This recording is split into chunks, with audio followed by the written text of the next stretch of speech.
Hello and welcome to 10 tips on becoming vegetarian. Let's go.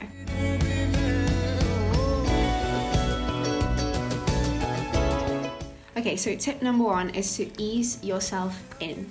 Okay, so if you're just now starting to quit meat, do it slowly. You probably have spent your entire life not being a vegetarian, so to change it that drastically, like cold turkey, is really not advisable.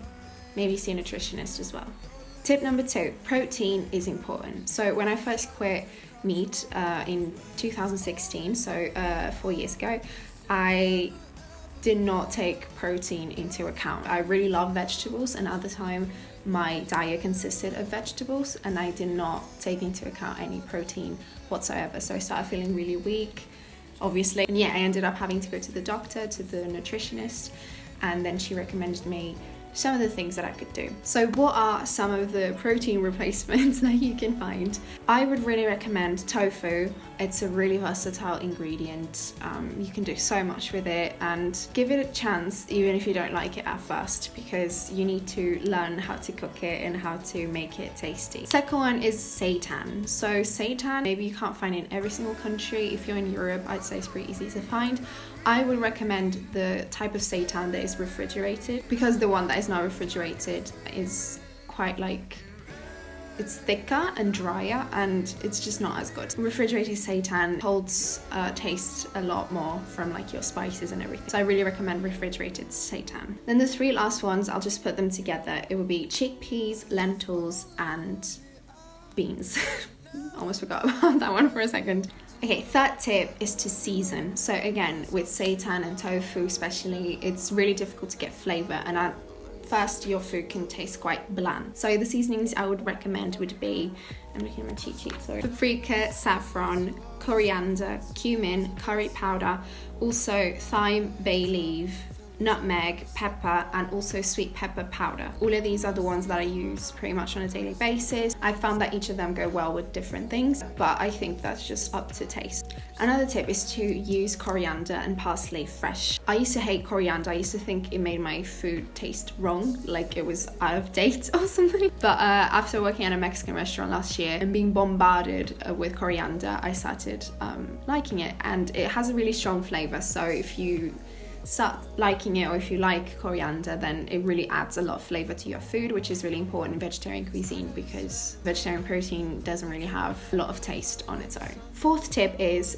everything goes. So for example, in Portuguese cuisine where I'm from, at least my grandma does this and my mom also does this. When we cook rice, we usually put like a slice of paprika. The routine when we start eating is to remove that piece and also to remove the parsley or any like extra things that we put. I also used to remove onions and everything like that because I just saw everyone around me doing it. But with vegetarian cuisine, I found out that like onions are a great ingredient, like they're so versatile, and paprika as well is not just something that you use to season the water, it's an actual element of your dish. So yeah, everything goes. I've found that like, for example, herb stems as well, usually people throw them out, you don't have to.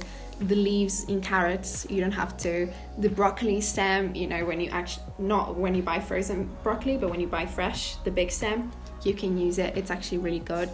Even banana leaves you can use, I found recently, but I'm still mastering how to cook them because when I did it, they got really dry. I've actually found a quite cool Instagram account by this zero waste chef, and I believe vegan because everything I've seen until now is vegan. I'll put his handle here because that's where I found out about the banana leaves, and he has just really cool stuff. Fifth one is do not be afraid to add something sweet. So I actually sometimes add like agave syrup, or if you're not vegan, honey is a good option as well to the food, even if it's a savory dish, which most of the time is because I prefer savory to sweets. But I've found that with like seitan and tofu especially, because they're such like a bland ingredient, it's actually really good to add a little bit of sweet, and that sweetness with like the spices and everything just creates like a perfect blend, and I think it's really nice. Sixth tip, make it creamy. So I found that like before I used to hate sauces and anything like creamy, like mayo and ketchup and all of that, and I'm still not a fan,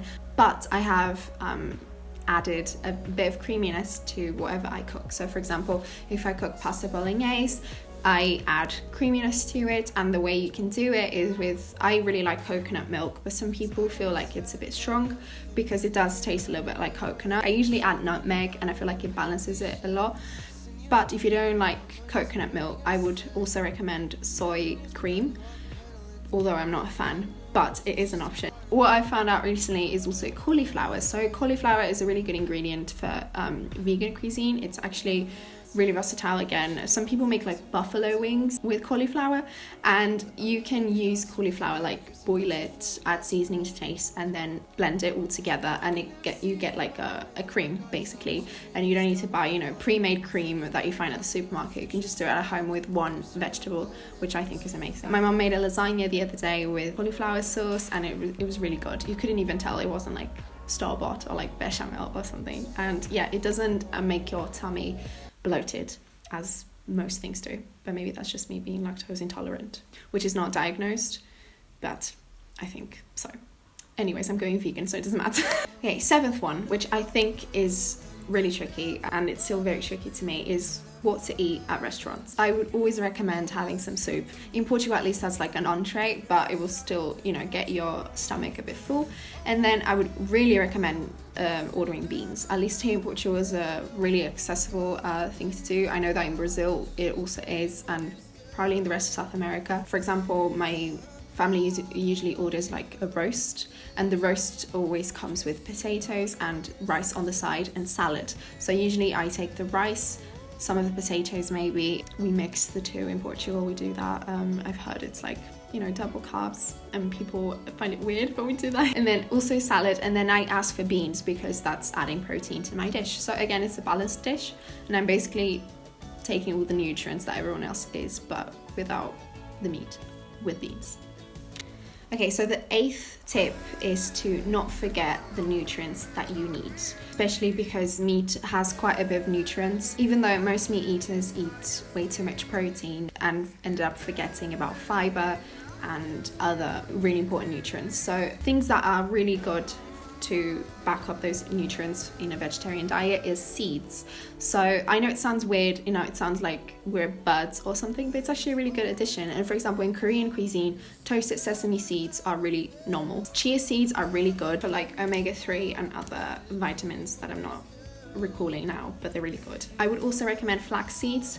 They're amazing, and if you buy like flaxseed powder, you can, and you mix it with water and everything, you can make like a substitute for an egg when you bake or something like that. Another one in this section would also be spinach. So do not forget to get your iron supplements, and I actually don't supplement iron, and it's been enough with spinach. And this is coming from a person who was born anemic and was anemic again when I was like 15, I think. And ever since I've gone vegetarian and passed that phase I was only eating vegetables, you know, I actually have not had a problem with it. Also, spinach is just these greens that go really small once you put them in water. So if you're not a big fan of greens, you barely even notice them. A notice I would give at this point would be vitamin B12, because it's the hardest vitamin to get in a vegetarian diet because it's predominantly in meats. Although you can find them in some ingredients, and I'm sure you do eat it on a regular basis, it's still a really good idea to supplement. Vitamin D is also a really important one that is also sometimes forgotten in a vegetarian diet. I was really deficient in vitamin D. I think there was also other elements to that I won't get into. You know, I just worked really late hours, I never saw the sun, I was always at home, and I had to take supplements. Go to a nutritionist, I think it really helps, but I think it's safe to say that if you're starting a vegetarian diet, you can just buy over-the-counter B12 supplements and you won't go wrong. Okay, 9th tip, we're almost done, is to watch YouTube for inspiration. Yeah, I'll recommend some of the channels that I like watching here of just vegetarian and vegan people that usually record what they eat. Because coming from a diet where you eat meat that's usually like adapted to your country, etc., and your entire life has been that, it's really difficult to know what you can cook and what you can make. So it's really good to watch other people. I've actually discovered so many different cuisines, and I've tried food from different countries, and the past few months me and my family, me and my parents, we've mostly eaten vegan at home, which is amazing because my dad is a big meat lover and my mom also likes meat, so it's been really nice. I no longer cook separately for myself, we just, the three of us, whenever each one of us cooks, we just cook vegan, and it's been really nice. And I think my dad is getting tired of meat, which I think is a very big accomplishment. Any new vegetarians out there, please do not smother people with your diet. They'll, you know, I've had friends that were like the biggest meat eaters and meat lovers, and just by seeing me being a vegetarian for so long, they've asked me for tips on vegetarian food. And it's just good to balance your diet a little bit, vary your diet. You don't have to be an extremist, you don't need to go cold turkey again, but if you want to include some vegetarian meals in your diet, I would really recommend it, because they're really, really yummy, and you will find out about loads of new ingredients and loads of new cuisines, and it's just so versatile and so good. So yeah, watch YouTube for inspiration and for you to learn things like cooking banana leaves and really weird stuff like that. And the last one is especially for my new vegetarian and vegans out there: do not expect the taste of meat. So although there are some meat replacement like Beyond Meat that actually really tastes like meat, and also Quora, I'm not sure where Quora is sold. I know it's sold in the UK, I haven't seen it anywhere else, so maybe only my UK peeps can relate to this, but even though those do taste like meat, it's really bad to focus your entire diet around that, because they're highly processed foods.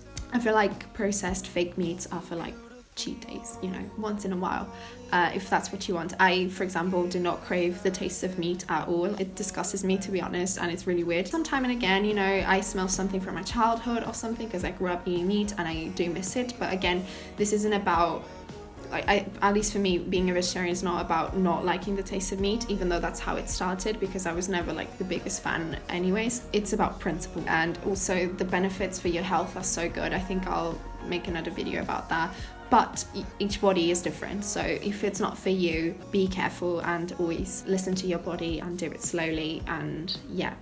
Okay, so those were 10 tips on how to become a vegetarian, or even if you just want to, you know, make some vegetarian meals and include them in your diet.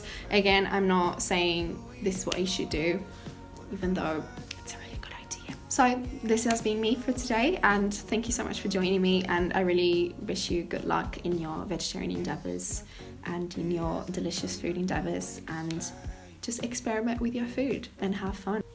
Bye guys.